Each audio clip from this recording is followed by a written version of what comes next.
Have you ever looked at a robot?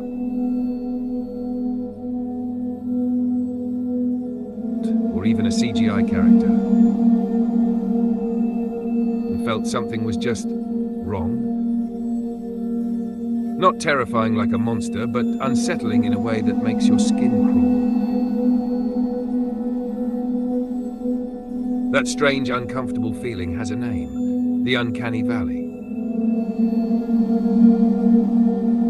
The Uncanny Valley is what happens when something looks almost human, but not quite. It's close enough that your brain recognizes it as a person, but just different enough that it feels off. It blinks too slowly. Its smile doesn't quite reach the eyes. Its movements are a little too smooth, or maybe not smooth enough. It's that weird space between familiar and alien, and our brains don't like it. Scientists think this reaction comes from deep survival instincts. For most of human history, being able to spot when something was off could save your life. A person who looked sick, dead, or dangerous, your brain learned to stay away from that. So when we see something that looks human but doesn't behave right, it triggers that same alarm. It's our mind's way of saying something isn't what it seems.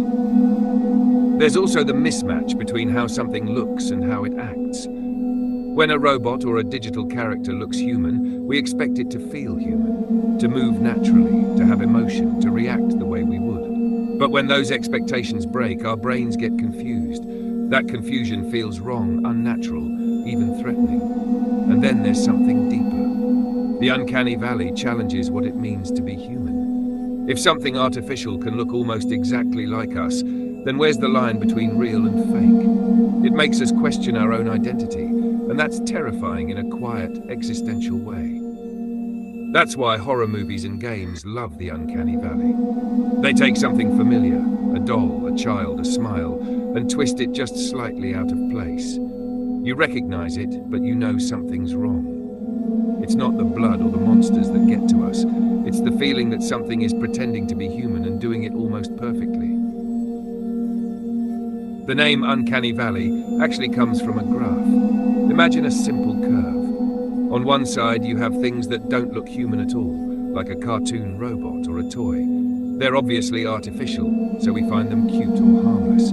As things start looking more human, realistic dolls, lifelike robots, digital faces, our comfort level rises. But then suddenly, it drops. That sharp dip is the valley. It's the point where something looks almost real, but not perfectly real. And that tiny gap is what creeps us out. Once it crosses that valley and becomes truly human-like, the feeling disappears again. So the Uncanny Valley isn't just a concept, it's that emotional dip we feel when something gets too close to being one of us, but doesn't quite make it. But here's my personal take.